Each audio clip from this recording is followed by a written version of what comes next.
In today's video, I'm going to show you how you can take some measly little leftover black-eyed peas and a spoonful of creamed corn, and you can use it as a jump-off point for a really hearty, delicious bowl of homemade vegetable beef soup.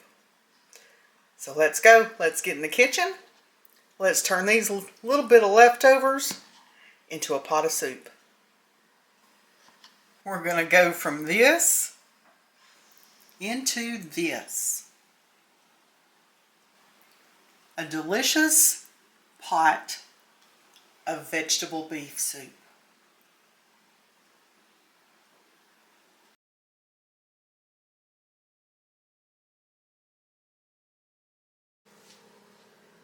I'm going to get my pot of soup started by throwing in my little bit of creamed corn and some black-eyed peas that we had for dinner last night. I just threw it in the same bowl together because I knew immediately I was going to make a pot of soup for me and Keith for dinner tonight. And I try not to throw food away at all. And this is a good way not to throw it away. Any vegetables you have left over, put them in a bowl in the fridge. They'll keep for a few days. Make you a pot of soup. Now I'm going to be making us a pot of vegetable beef soup is what we call it. It has many names, and that's just what I grew up with my mom calling it, was vegetable beef soup. So I'm going to add a can of green beans to this pot, and I'm going to add a can of Rotel tomatoes because we like just a slight kick to ours, and we don't like huge chunks of tomatoes in our soup. So this is our choice of tomato when we make soup.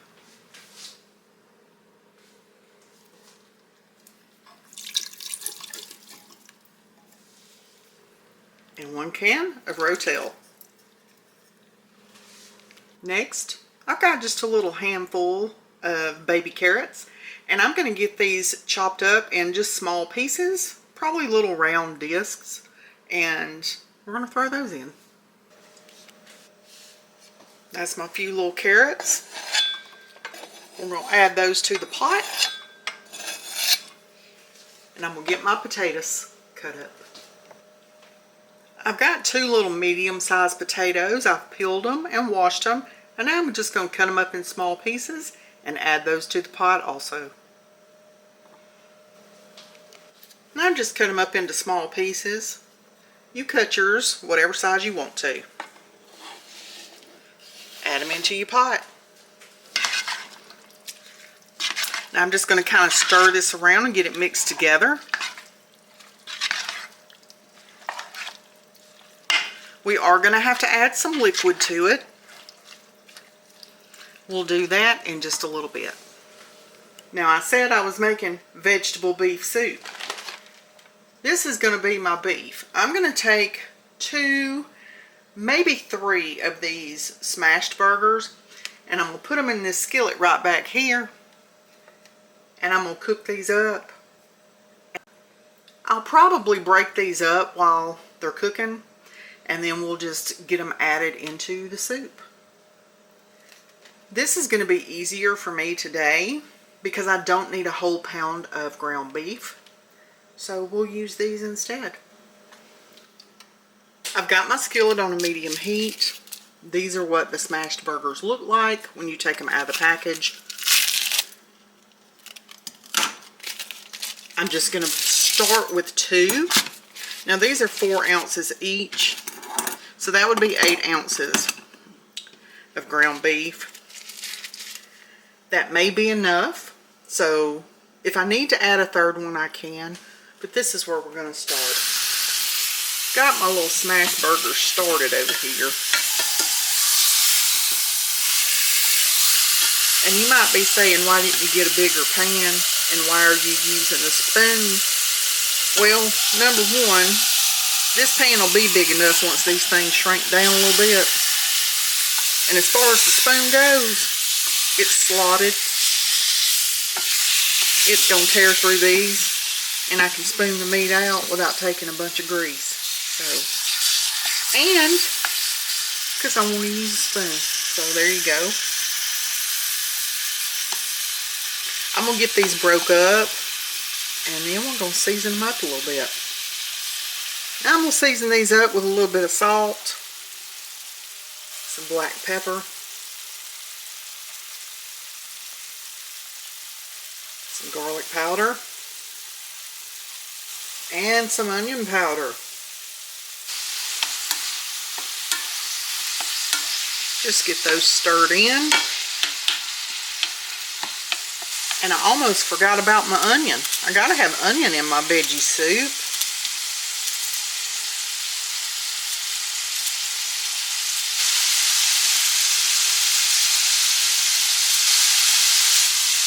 That's gonna give it a lot of flavor. Get those broke up in there, get them all stirred in. We're gonna let those cook just a couple of minutes. I believe those 2 smash burgers are going to be plenty with everything else that's going on in that pot over there. Next, I'm going to go in with a little bit of Worcestershire sauce.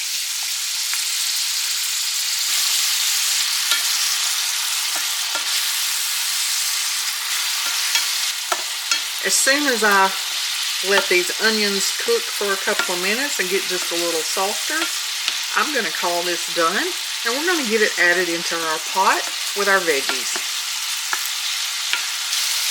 I'm going to be needing some more liquid in my soup back here, so I'm going to take about a cup and a half of water, and I'm going to use 1 packet of the sodium-free beef bouillon. It's granulated. So I'm going to take 1 package of this, and I'm going to mix it into my water and get it all dissolved.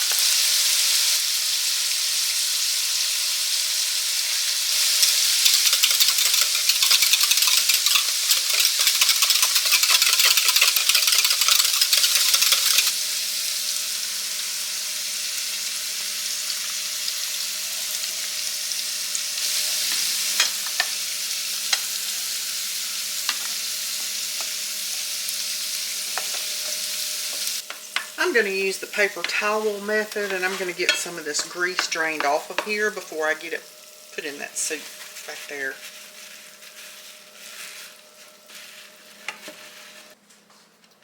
Just going to add that in.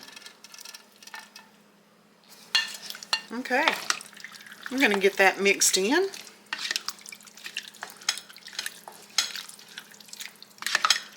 I think the 2 beef patties are going to be plenty for this pot of soup because of everything else going on in there. I think the 2 medium potatoes are going to be plenty, the few little carrots, the 1 can of green beans, and the can of rotel. Plus, don't forget what started all this, a couple of spoons of black-eyed peas and 1 spoon of creamed corn.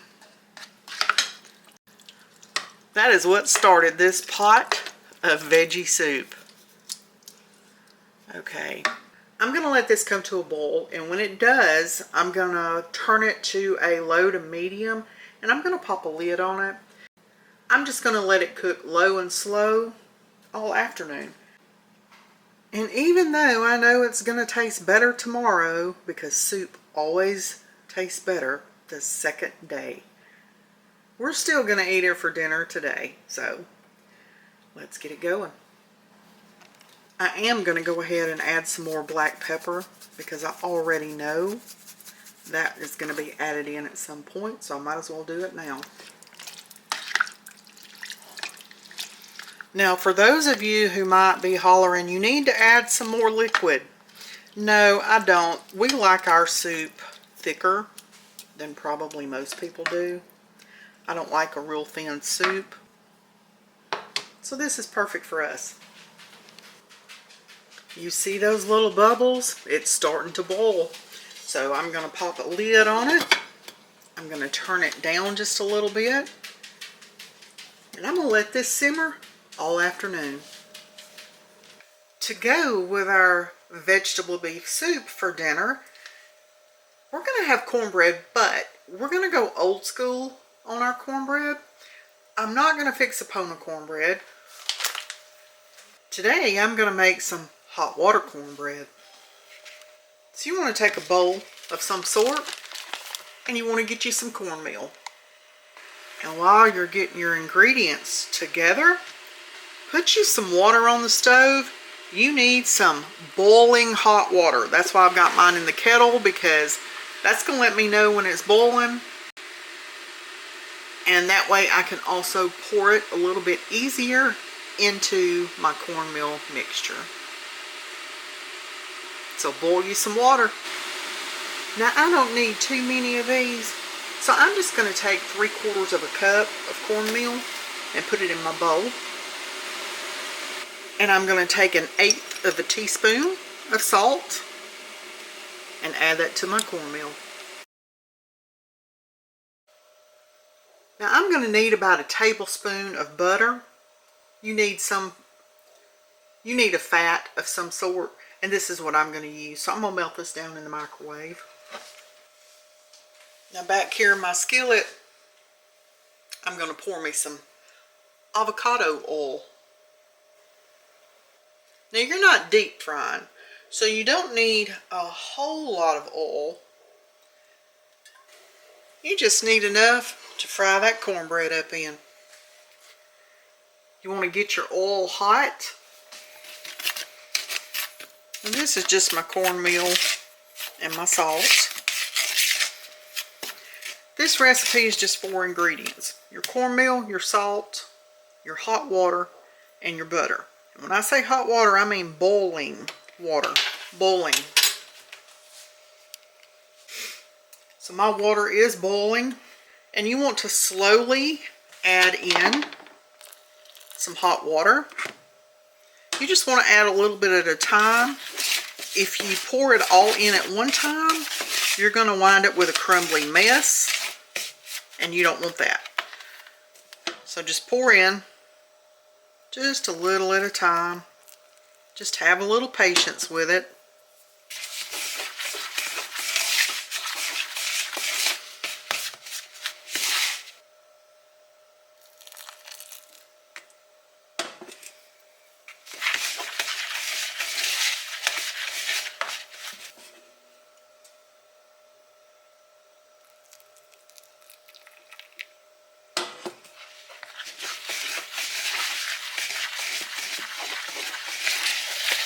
Now I don't know if you can really tell or not.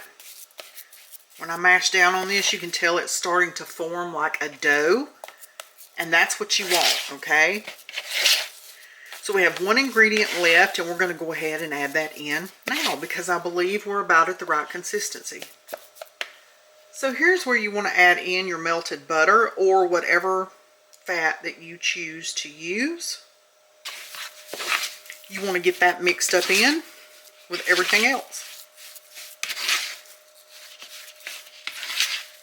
That butter is going to give this some added flavor. And I think that is just about right.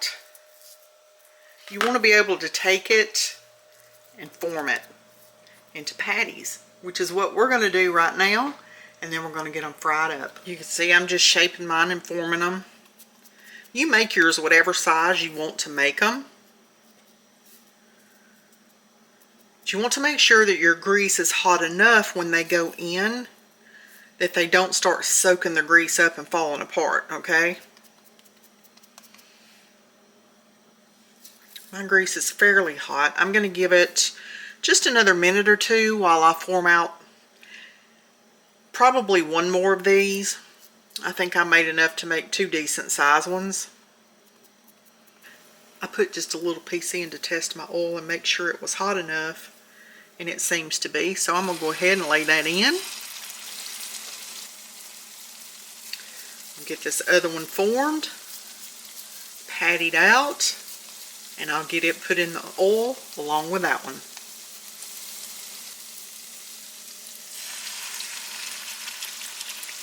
It's a little bit bigger, but that's okay. Let me get these cooked up. I've got me a paper towel lined plate ready so that I can drain these on it, but I'm going to take this little rack and I'm going to lay it over this plate, and that way they can sit on top of this and drain onto the paper towels without sitting in the grease. Because if they sit in that grease, it's just going to soak it up, and it's not going to taste real good if you do that. So we're going to do it this way. And I think these need to be flipped, so I'm going to go ahead and try to get them turned over.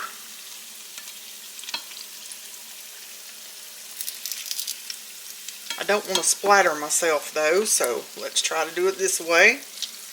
Oh, that looks really good. Let's get this other one turned. There we go.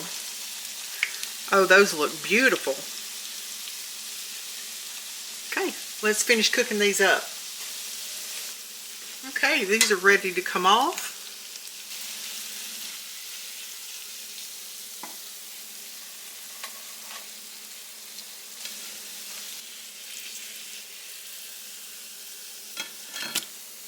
Oh yeah, that is beautiful. So let's get that out. There you go. There's my hot water cornbread. It's gonna be delicious with that soup.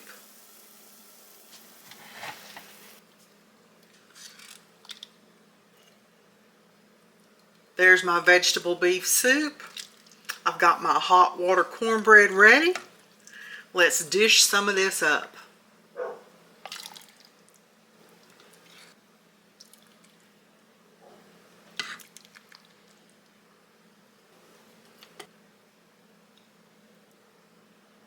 Nice hot bowl of soup.